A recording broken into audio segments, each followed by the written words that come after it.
Magkakasunod na sinalakay ng mga otoridad ang 19 na bahay na umanipugan ng mga sindikatong nanloloko gamit ang internet.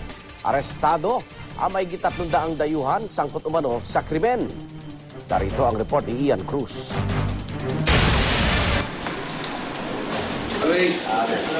Tulog pa ang marami. Abala na ang Criminal Investigation and Detection Group o CIDG at mga miyembro ng Presidential Anti-Organized Crime Commission sa gagawin nilang raid. Ang kanilang pakay, pasukin ng 20 kabahayan sa Quezon City, Marikina, Antipolo at Cainta Rizal na itinuturong base ng sindikatong nasa likod ng isang malaking internet fraud. Pagputok ng liwanag, agad nagtungo ang grupo sa isang bahay sa Marikina. Tuwing dadaan kami, actually laging close. Tapos, minsan, nung time na December, kumakato kami dito. Wala talaga nagbubukas. So, inisip namin na baka yung mga tao rito nasa ibang bansa. Pagpasok sa loob ng bahay, inisa-isa ang bawat kwarto hanggang sa tumambad ang isang kwartong Animoy Call Center. Kumpleto sa mga computer equipment at tinatayang milyon-milyon ang halaga. Sunod na pinuntahan ng isang malaking bahay sa isang subdivision sa Antipolo City. Kumpleto rin ang mga kagamitan dito na siyang ginagamit daw ng mga suspect para makapanloko. Ang kanilang kadalasang biktima, mga residente ng Taiwan at mainland China mula pa nitong Hunyo. Hahanap sila ng may mga deposit na malalaki sa mainland China, sa Taiwan, sa Macau, sa Hong Kong. Then tatawagan itong call center na to. Sabihin na tatawagan na, this is from the police station.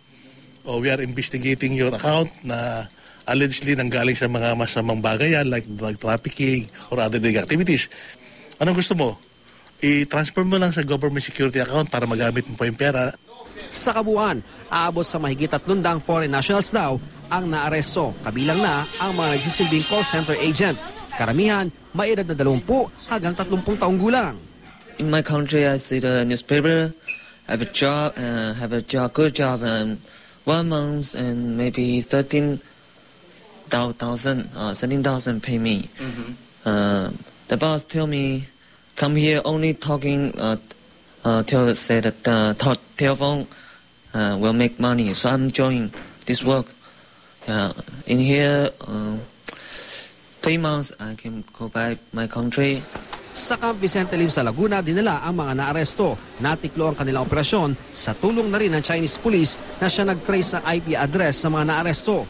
Kabilang daw sa racket ng mga suspect ang credit card fraud at large-scale human trafficking. Tumataginting na 20 milyong piso kada araw daw ang kita ng sindikato. Sasampahan sila ng kasong paglabag sa Access Devices Regulation Act dito sa Pilipinas at saka ide-deport sa kanilang bansa para sampahan ng karagdagang kaso.